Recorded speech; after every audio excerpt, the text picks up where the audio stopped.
जहां दिल्ली सरकार के स्वास्थ्य सेवाओं को सुदृढ़ करने की दिशा में एक और कदम उठाया गया और इस महीने राजधानी में 33 नए आरोग्य मंदिर शुरू किए जा रहे हैं जो नागरिकों को बेहतर प्राथमिक स्वास्थ्य सुविधाएं प्रदान करेंगे। दिल्ली में बीजेपी सरकार के 100 दिन पूरे होने पर सरकार इस योजना की शुरुआत करने जा रही है।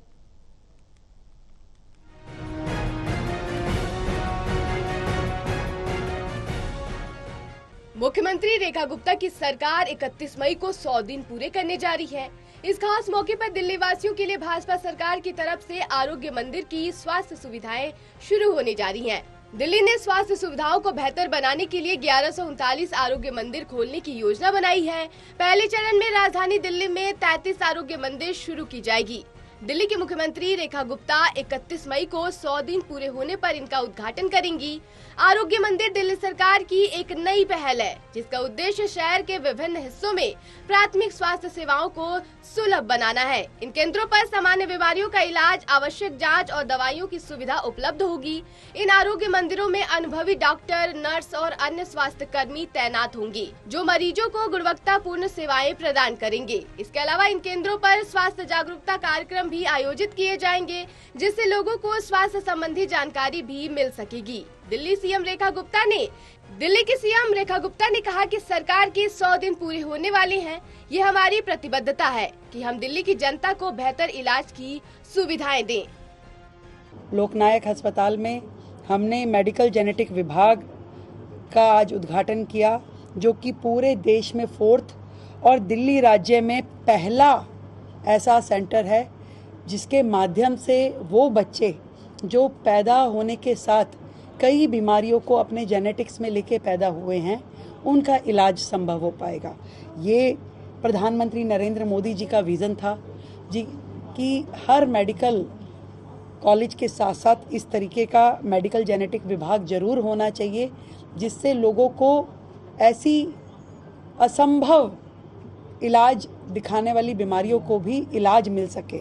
और मुझे बड़ा हर्ष है कि दुर्लभ बीमारियों के लिए सेंटर ऑफ एक्सीलेंस के माध्यम से, खून के माध्यम से उनके जेनेटिक्स में जितना भी प्रॉब्लम्स हैं उसको भी सर्च कर पाएंगे।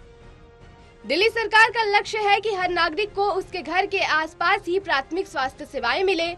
इस पहल से न केवल स्वास्थ्य सेवाओं की पहुंच बढ़ेगी बल्कि बड़े अस्पतालों पर भी भार कम होगा। आरोग्य मंदिरों की स्थापना से स्थानीय स्तर पर रोजगार के अवसर भी बढ़ेंगे। स्वास्थ्य कर्मियों की नियुक्ति से युवाओं को रोजगार मिलेगा और स्वास्थ्य सेवाओं की गुणवत्ता में भी सुधार होगा। सीएम रेखा गुप्ता ने कहा कि चाहे वो केंद्र या फिर दिल्ली सरकार के अस्पताल हो, दिल्ली की जनता को बेहतर सुविधा देने की कोशिश में जुटे हुए हैं। आज दिल्ली के लोगों को जो जरूरत है कि कम से कम इलाज की कमी के कारण कोई ना मरे। जो दवाइयों की कमी होती थी उसको हमने पूरा करवाने के लिए पूरा का पूरा प्रोसीजर चालू किया कि कम से कम अस्पतालों में दवाई की कमी ना रहे। उसका सेंटर प्रोक्योरमेंट का एक ट्रांसपेरेंट पॉलिसी बनाई जिसके माध्यम से दवाइयाँ लिए और हर पेशेंट को दवाई मिल सके। दूसरा, आज स्टाफ की कमी के कारण लोगों को कितनी दिक्कतें हैं।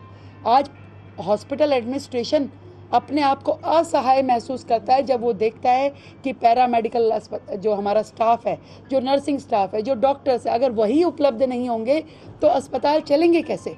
तो आज यदि यहाँ पे घंटों की लाइन लगती है दवाई लेने के लिए बिकॉज उनके पास वो दवाई देने के लिए स्टाफ ही उपलब्ध नहीं है। दिल्ली सरकार की ये पहल राजधानी के नागरिकों को बेहतर स्वास्थ्य सेवाएं प्रदान करने की दिशा में एक महत्वपूर्ण कदम माना जा रहा है। ये देखना महत्वपूर्ण होगा कि आरोग्य मंदिर योजना से स्वास्थ्य सेवाओं की गुणवत्ता और पहुंच दोनों में कितना सुधार होगा। दिल्ली से प्रणय शर्मा की रिपोर्ट।